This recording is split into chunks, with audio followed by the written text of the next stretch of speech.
Hello students, yesterday we did Robert Frost's poem Dust of Snow, and today's our topic is Fire and Ice. Fire and Ice, a poem written by Robert Frost. कल की तरह हम देखेंगे इस poem में भी अगर surface level पे हम देखेंगे तो मीनिंग जो हो बिल्कुल ही इजी और इजीली समझ आ जाएगा, लेकिन as we go on deeper the meaning changes accordingly, क्योंकि जो पोइट है रॉबर्ट फ्रॉस्ट वो क्या यूज़ करते हैं अपनी पोइम्स में, मेटाफर्स का बहुत ज़्यादा यूज़ करते हैं। मेटाफर क्या होता है, आपने हिंदी में सुना होगा रूपक अलंकार, यानी किसी को किसी दूसरे का किसी भी वर्ड को मेटाफरिकली यूज़ करना। जैसे यहाँ पर फायर जो है वो फायर किसका सिंबल है, दैट इज ऑफ डिज़ायर या passion for power, money, love etcetera, कुछ भी हो सकता है, यानी कि किसी भी चीज़ का पैशन। और आइस किसको सिंबलाइज करती है यहाँ पर, हेट्रेड, नफ़रत को। तो इस पोएम में क्या बताया गया है कि दो ग्रुप ऑफ पीपल हैं। एक क्या कहता है कि one day this world will end and it will end just because of fire, means की desire. And the second group says that the world will end due to ice, that is of hatred. So let's do its line by line explanation. Some say the world will end in fire, some say in ice. From what I have tasted of desire, I hold with those who favor fire.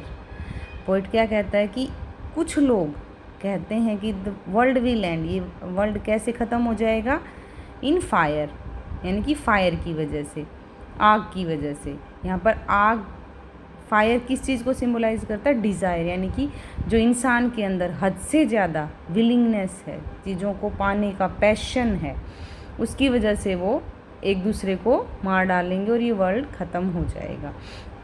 सम से इन ice, लेकिन कुछ लोग कहते हैं कि ice से, यानी कि हेट्रेड, लोगों के अंदर आज के दिन जो नफ़रत बढ़ती जा रही है एक दूसरे के लिए, उसी की वजह से एक दूसरे को लोग ख़त्म कर देंगे और ये वर्ल्ड अपने आप ही ख़त्म हो जाएगा।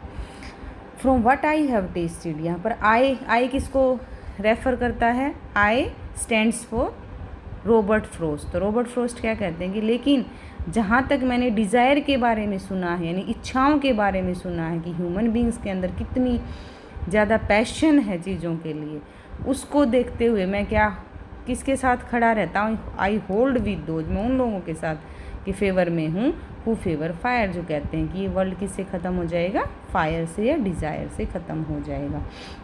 अब आप इसका कोई भी एग्ज़ाम्पल ले सकते हो। इतने हिस्ट्री में भी हमने इतनी चीज़ें पढ़ी हैं, इतने राजाओं महाराजाओं के बारे में जाना है कि बहुत से राजा ऐसे हुए हैं जिन्होंने अपनी इच्छा पूरी करने के लिए, सिर्फ अपने पैशन के लिए, न जाने कितने ही लोगों को बलि चढ़ा दिया, कितने ही लोगों की जान ले ली। तो वो सब किसकी वजह से हुआ, डिज़ायर की वजह से, पैशन की वजह से।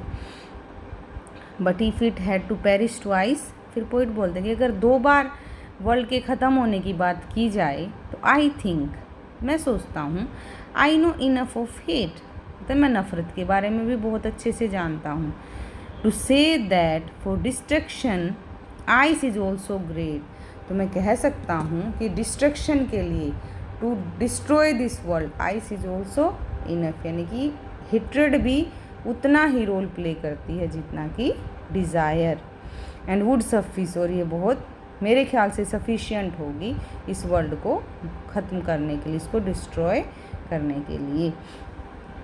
कैसे आइस, हेट्रेड कैसे, क्योंकि हेट्रेड, जितने भी कंट्रीज आपस में लड़ाई करती हैं, जितने भी आज तक वर्ल्ड वॉर हुए हैं, वो इसी वजह से हुए हैं, सिर्फ़ और सिर्फ हेट्रेड की वजह से। एक ह्यूमन बीइंग दूसरे से हेट्रेड करता है, या कुछ पीपल दूसरे लोगों से हेट्रेड करते हैं।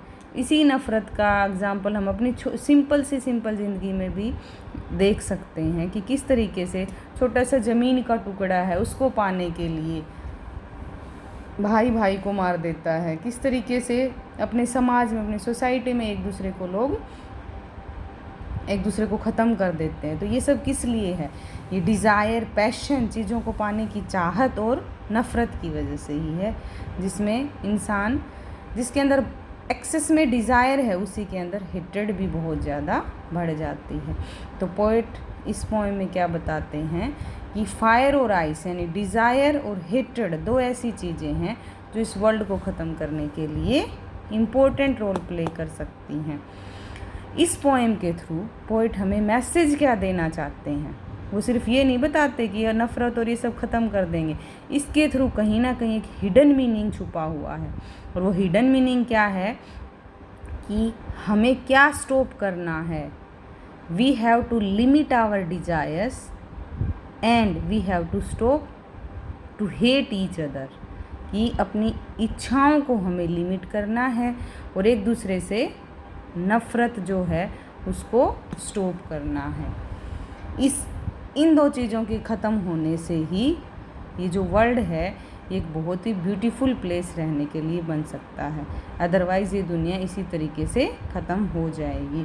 जो नीचे बहुत से वर्ड्स भी हमें इस पोएम में दिए हुए हैं बेटा, greed, cruelty, lust, avarice, conflict, fury, intolerance, rigidity, insensitivity, coldness, indifference, hatred, ये सारे वर्ड इन्हीं दोनों वर्ड से रिलेटेड हैं जो कि इंसान के अंदर नफ़रत पैदा करते हैं। तो इस पोएम के थ्रू पोएट एक ही मैसेज देना चाहते हैं कि to limit our desires. Desire limit करने का मतलब ये नहीं है कि हमें ना इनएक्टिव हो जाना है, कुछ काम ही नहीं करना, नहीं, काम करना है, लाइफ में आगे बढ़ना है, लेकिन दूसरे की चीज़ को हड़पने की कोशिश न करने की बजाय अपनी मेहनत के बलबूते पर हमसे जितना हो पाता है हम उतना करें और एक हैप्पी लाइफ जीने की कोशिश करें। आई थिंक ये आपको समझ आ गई होगी। इसको ध्यान से पढ़ें और इसकी समरी लिखने की कोशिश करें। Thank you.